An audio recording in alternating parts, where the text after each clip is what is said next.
स्वागत है आप सभी का आपके YouTube चैनल MD मंत्रा ऑफिशियल में। आज की इस क्लास में हम करने वाले हैं UP TET previous year CDP का सॉल्यूशन, यानी कि 2022 का ये पेपर है, इसका हम सॉल्यूशन करेंगे। कितना? 2022 का ये पेपर है, इसका हम सॉल्यूशन करने वाले हैं। CDP में किस तरह के क्वेश्चंस आए हैं उनको हम हल करेंगे और आगे से जो हमारा एग्ज़ाम है वो इसी तरह का आने वाला है। तो हमको एग्ज़ाम की तैयारी करने से पहले हमको एक बार यूपी टेट एग्ज़ाम 2022 यानी कि सबसे लास्ट में जो एग्ज़ाम हुआ है उसके कुछ क्वेश्चंस पेपर उठा लेने और उनको हल कर लेना, जिससे हमें पता चल जाएगा कि पेपर का लेवल क्या रहने वाला है। तो पहला क्वेश्चन ही हम हल करते हैं। पहला क्वेश्चन क्या है? कॉलर के निम्न में से किससे संबंधित है? कॉलर निम्न में से किससे संबंधित है? इसका अभिप्रेरणा के सिद्धांत से, अधिगम के सिद्धांत से, या फिर व्यक्तित्व के सिद्धांत से, या विकास के सिद्धांत से। तो ये अभी कॉलर क्या है? कॉलर है हमारा अधिगम के सिद्धांत से संबंधित है। तो ऑप्शन नंबर सेकंड हमारा बिल्कुल सही हो जाएगा। चलिए नेक्स्ट क्वेश्चन से देखते हैं। Question number second. कौन सा सेकंड क्या है? मैकडूगल के अनुसार मूल प्रवृत्तियों की संख्या कितनी होती है? CTET एग्जाम में हमारे कॉन्सेप्ट यानी कि समझ पर क्वेश्चंस पूछे जाते हैं और यूपी टेट एग्जाम में CDP में फैक्ट पर क्वेश्चंस पूछे जाते हैं। डायरेक्टली एक फैक्ट दिया होगा, उसको आपको आंसर देना है। जैसे मैकडूगल के अनुसार मूल प्रवृत्तियों की संख्या कितनी होती है, तो ये आपने अभी तक नहीं पढ़ी है तो मैं आपको बता देता हूँ। ये इसकी जो संख्या है ये 14 होती है। कितनी होती है? 14 होती है। चलिए क्वेश्चन नंबर 3 का सॉल्यूशन करते हैं। मानसिक उद्वेलन प्रतिमान का प्रयोग निम्न में से किसके शिक्षण हेतु किया जाता है? मानसिक उद्वेलन किसके लिए किया जाता है? समझ के लिए, समस्या समाधान के लिए, सृजनात्मकता के लिए, या फिर अनुप्रयोग के लिए? तो ये किया जाता है क्रिएटिविटी के लिए। मानसिक उद्वेलन का प्रतिमान किसके लिए कहता है? क्रिएटिविटी के लिए किया जाता है। तो क्वेश्चन नंबर थर्ड का ऑप्शन थर्ड ही सही हो जाएगा। चलिए नेक्स्ट क्वेश्चन की तरफ चलते हैं। क्वेश्चन नंबर है 4। निम्न में से किसके प्रयोग में कुत्ता एक विषयी था? कुत्ता क्या है? एक विषयी था। जैसे अलग अलग साइंटिस्ट ने, किसी ने बिल्ली का इस्तेमाल किया, किसी ने बच्चों का इस्तेमाल किया, किसी ने कुत्ते का इस्तेमाल किया। तो कुत्ते का इस्तेमाल किसने किया था? पावलोव ने किया था। ऑप्शन से देख लेते हैं। पहला ऑप्शन है स्किनर, दूसरा है कॉलर, तीसरा है थॉर्नडाइक। अब आगे देखते हैं हमारा ऑप्शन नंबर 4 पावलोव, यानी कि किसने किया था? पावलोव ने किया था। तो ऑप्शन नंबर 4 बिल्कुल सही हो जाएगा। चलिए नेक्स्ट क्वेश्चन की तरफ चलते हैं। Question number 5। क्वेश्चन नंबर 5 क्या है? मौलिकता नवीनता का प्रभाव निम्न में से किसके घटक हैं? किसके घटक हैं? बुद्धि के, अभिप्रेरणा के, व्यक्तित्व के, या सृजनात्मकता के, यानी कि क्रिएटिविटी के? किसके घटक हैं ये? किसके घटक हैं ये? क्रिएटिविटी के क्या हैं? घटक है। तो ऑप्शन नंबर 4 हमारा बिल्कुल सही हो जाएगा। चलिए नेक्स्ट क्वेश्चन की तरफ चलते हैं। क्वेश्चन नंबर 6 काफ़ी प्यारा क्वेश्चन है, वो बहुत छोटा क्वेश्चन है। युयुत्सा क्या है? मूल प्रवृत्ति है, चिंतन है, कल्पना है, या संवेग है? तो युयुत्सा क्या है? क्या है? मूल प्रवृत्ति है। युयुत्सा क्या है? एक मूल प्रवृत्ति है। चलिए नेक्स्ट क्वेश्चन की तरफ चलते हैं। दोस्तों ये क्लास आपको अगर पसंद आ रही हो तो इसे लाइक कर देना। अगर आप हमारे चैनल पर नए हैं तो हमारे चैनल को सब्सक्राइब कर लेना, क्योंकि इसी तरह का कंटेंट हम अपने YouTube चैनल पर लेकर आते हैं। बालकों के सामाजिक विकास को प्रभावित करने वाले तत्व कौन कौन से हैं? आर्थिक तत्व, वंशानुगत तत्व, शारीरिक तत्व, या सामाजिक परिवर्तनीय तत्व, यानी कि सोशल एनवायरमेंटल एलिमेंट्स? तो ऑप्शन नंबर 4 हमारा बिल्कुल सही हो जाएगा। ऑप्शन नंबर 4 बिल्कुल सही हो जाएगा, क्योंकि बच्चे पर दो चीज़ों का काफ़ी ज़्यादा फर्क पड़ता है, सोशल एनवायरनमेंट का और सामाजिक का, यानी कि सोशल का एनवायरनमेंट का ज़्यादा प्रभाव पड़ता है। चलिए नेक्स्ट क्वेश्चन से देखते हैं। Question number 8। क्वेश्चन नंबर 8 का है? शारीरिक विकास का एक प्रमुख नियम निम्न में से कौन सा है? निम्न में से कौन सा है? मानसिक विकास से भिन्नता का नियम, कल्पना से संवेगत के नियम में संबंध, या दुर्गति विकास का नियम, लॉ ऑफ रैपिड ग्रोथ, या अनियमितता का नियम? तो ये हो जाएगा हमारा दुर्गतगामी विकास का नियम। ऑप्शन नंबर 3 बिल्कुल हमारा सही हो जाएगा। चलिए नेक्स्ट क्वेश्चन की तरफ चलते हैं। Question number 9। क्वेश्चन 9 क्या है? निम्नलिखित में से कौन सा विकास सिद्धांत नहीं है? कौन सा विकास सिद्धांत नहीं है? अनुकूलित प्रत्यावन सिद्धांत, या फिर समान प्रतिमान का सिद्धांत या परस्पर संबंध का सिद्धांत या निरंतर विकास का सिद्धांत। निरंतर विकास का सिद्धांत, ये भी विकास का सिद्धांत है। परस्पर संबंध का सिद्धांत, ये भी विकास का सिद्धांत है। समान प्रतिमान का सिद्धांत, ये भी क्या है, विकास का सिद्धांत है। तो ऑप्शन नंबर पहला ही हमारा बिल्कुल सही हो जाएगा। 3 ऑप्शंस क्या है, गलत हो जाएंगे। तो ऑप्शन नंबर अनुकूलित प्रत्यावर्तन का सिद्धांत जो है ये गलत है, यही हमारा क्या है, सही हो जाएगा। चलिए नेक्स्ट क्वेश्चंस देखते हैं। दोस्तों इसी तरह के फैक्ट क्वेश्चंस इस एग्जाम में, यूपी टेट एग्जाम में मालूम किए जाते हैं। आपने हाल ही में अगर सी टेट एग्ज़ाम दिया होगा तो सी टेट एग्ज़ाम में समझ पर काफ़ी सारे क्वेश्चंस बनते हैं, लेकिन यहाँ पर समझ पर बहुत कम क्वेश्चंस होते हैं। यहाँ पर सारे क्वेश्चंस अंडरस्टैंडिंग यानी कि फैक्ट बेस्ड होते हैं। जैसे विकास के परिणाम का स्वरूप नवीन विशेषताएं और नई नवीन योग्यताओं प्रकट होती हैं। ये कथन किसने दिया? ये कथन किसने दिया? ये कथन दिया था हरलॉक ने। किसने दिया था? ये कथन हरलॉक ने दिया था। क्या? विकास के परिणाम। इनमें काफ़ी सारी साइंटिस्ट्स की परिभाषाएं, आपको वो सारी परिभाषाएं आपको याद करनी पड़ेंगी, तभी आप एक बेहतर तरीके से आप एग्ज़ाम को क्रैक कर पाएंगे। चलिए क्वेश्चन नंबर 11 देखते हैं। क्वेश्चन 11 क्या है? पूर्व अनुभव। पूर्व अनुभव के आधार पर संवेदना का अर्थ प्रदान करना कहलाता है। पूर्व अनुभव के आधार पर संवेदना प्रदान करना क्या कहलाता है? कल्पना, चिंतन, या फिर आगे देखते हैं क्या हो जाएगा हमारा, चिंतन, स्मृति या प्रत्यक्षीकरण। तो ये ऑप्शन नंबर 4 हमारा बिल्कुल सही हो जाएगा, प्रत्यक्षीकरण। प्रत्यक्षीकरण। चलिए नेक्स्ट क्वेश्चंस देखते हैं। Questions number 12। क्वेश्चंस 12 क्या है? सीखने के प्रयास व भूल के सिद्धांत का प्रतिपादन किसने किया? यानी कि सीखने के प्रयास। नंबर 12 है, इसको हम दोबारा पढ़ते हैं। सीखने के प्रयास व भूल के सिद्धांत का प्रतिपादन किसने किया?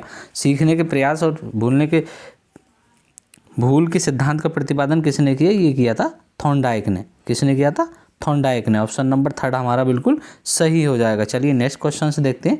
क्वेश्चन नंबर है 13। औसत बुद्धि लब्धि वाले बालकों की बुद्धि का IQ स्तर कितना होगा? औसत बुद्धि वालों की बुद्धि का IQ लेवल कितना हो जाएगा? ये 90 से 109 के बीच में होगा। 110 और 14 का ये कौन सा होगा? प्रखर बुद्धि होगा। ये क्या होगा? प्रखर बुद्धि होगा। प्रखर बुद्धि होगा, यानी कि बच्चा काफ़ी होशियार इसमें होने वाला है, क्योंकि होगा इसमें। चलिए नेक्स्ट क्वेश्चन देखते हैं। Question number 14। सारे क्वेश्चंस दोस्तों फैक्ट बेस्ड भी पूछे जाते हैं। ऐसा नहीं है कि आपको समझ पर आधारित 2-4 क्वेश्चंस होते हैं, बाकी सिर्फ फैक्ट पर होते हैं यूपी टेट में। आप ये देख लीजिएगा, इस क्लास को देखकर आपको अंदाजा हो जाएगा कि किस तरह के क्वेश्चंस इस एग्जाम में आने वाले हैं। निम्नलिखित में से कौन सा तरल क्रिस्टलीय बुद्धि के प्रतिमान के प्रतिपादक थे? यानी कि क्रिस्टलीय से क्या हो जाएगा? केटल। ये ट्रिक है। अगर क्रिस्टली कहीं भी आए तो वहाँ पर क्या हो जाएगा? ये केटल हो जाएगा। यानी कि क्वेश्चन नंबर 14 का ऑप्शन नंबर 1 बिल्कुल सही होगा। चलिए नेक्स्ट क्वेश्चन से देखते हैं। Question number 15। क्वेश्चन नंबर क्या है? 15। क्वेश्चन 15 को देखते हैं। क्वेश्चन 15 क्या है, इसको देखेंगे। 1 मिनट।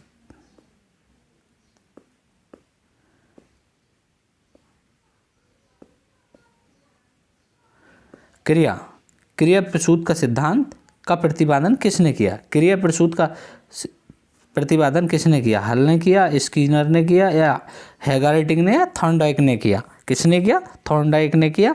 ये किया है हमारा BF स्किनर। क्रिया प्रसूत का सिद्धांत, ऑपरेट कंडीशनिंग का सिद्धांत किसने दिया?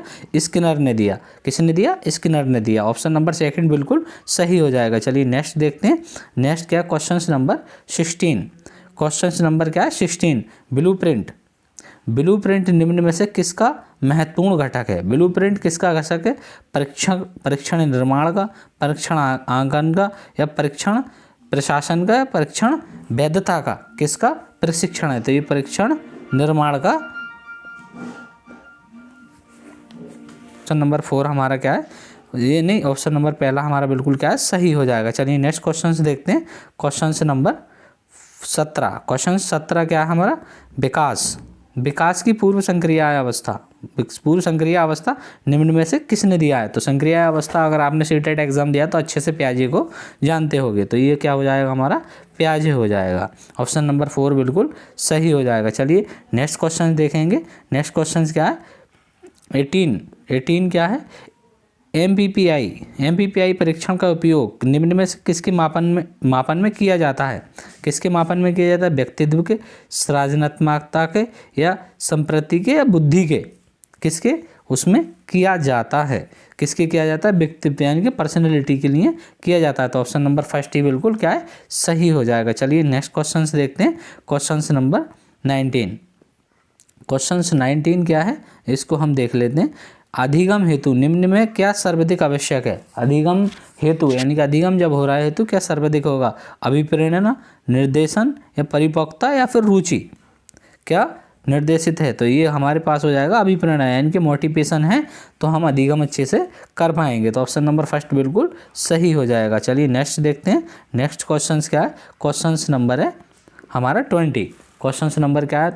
क्वेश्चन 20। शेषकाल का समय क्या कहाँ पर होता है? शेषकाल मैंने यूट्यूब चैनल पर आपको देख लेना, मैंने ये 2 क्लासेस करा रखी हैं, उसमें शेषकाल से लेकर उत्तर बाल्यावस्था और किशोर अवस्था सारा डिटेल्स में पढ़ाया हुआ है कि ये कितना हो जाएगा हमारा। शेष अवस्था जन्म से 2 वर्ष के बीच में होती है। तो ऑप्शन नंबर 4 बिल्कुल हमारा क्या है? सही हो जाएगा। दोस्तों इसी तरह के क्वेश्चंस इस यूपी टेट एग्जाम में फैक्ट बेस पर पूछे जाते हैं और इनको ज़्यादा टाइम भी नहीं लगता है, क्योंकि ज़्यादा टाइम टेकिंग क्वेश्चन नहीं होते हैं सी टेट के अकॉर्डिंग, क्योंकि सी टेट में काफ़ी ज़्यादा टाइम टेकिंग क्वेश्चन दोस्तों होते हैं।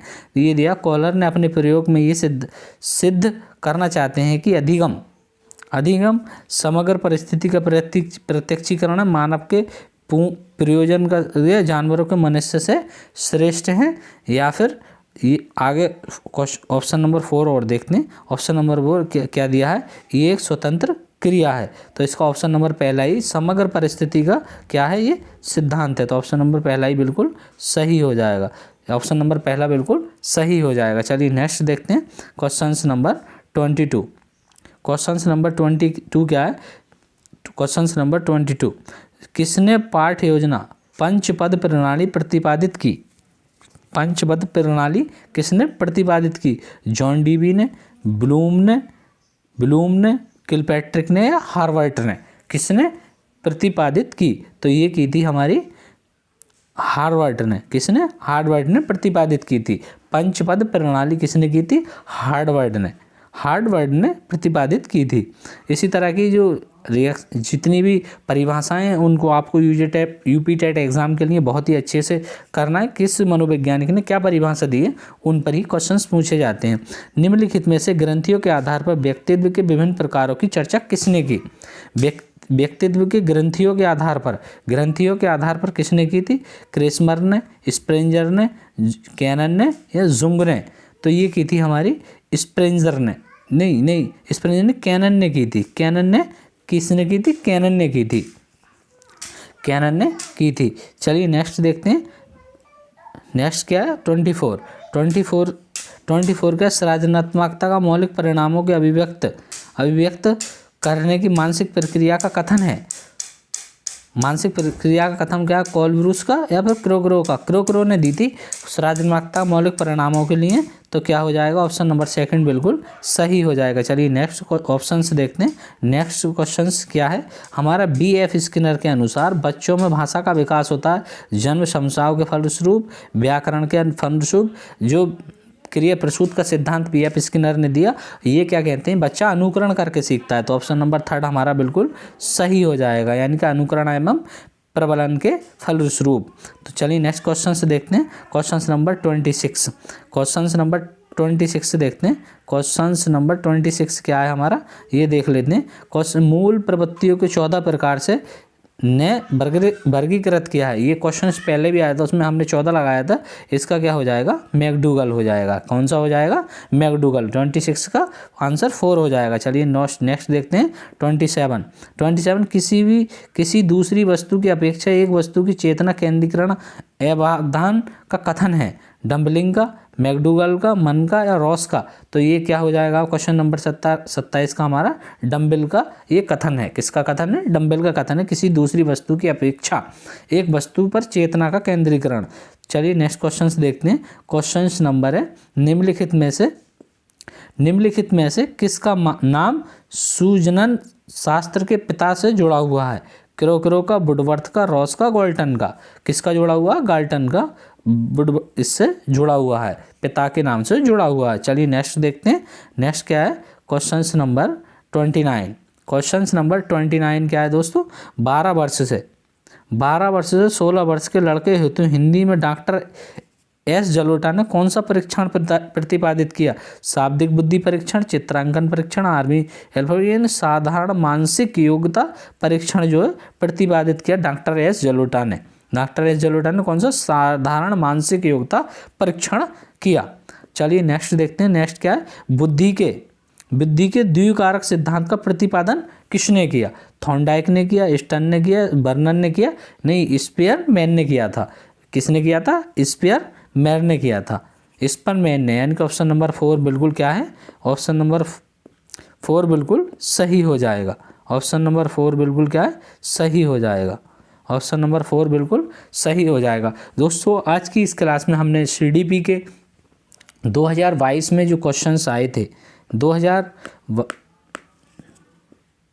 2022 में जो क्वेश्चंस आए थे उनका सॉल्यूशन कराया है। आपको ये क्लास पसंद आई हो और आप यूपी टेट की तैयारी करना चाहते हैं और यूपी टेट की तैयारी बिल्कुल फ्री करना चाहते हैं, तो आप हमारे यूट्यूब चैनल एमडी मंत्रा से जुड़ सकते हैं, जिस पर हम आपको डेली एक प्रैक्टिस सेट कराएंगे। पहले हम प्रीवियस ईयर क्वेश्चंस का प्रैक्टिस सेट कराएंगे, फिर हम आपको बाद में अलग से प्रैक्टिस सेट कराएंगे जो आपकी एग्ज़ाम की तैयारी को बेहद अच्छा बनाएगा और आपको एग्ज़ाम में एक अच्छे नंबर से क्रैक करने का हेल्पफुल होगा। तो दोस्तों देखते रहिए एमडी मंत्रा ऑफिशियल। फिर मिलेंगे एक नई वीडियो में, तब तक के लिए जय हिंद, जय भारत।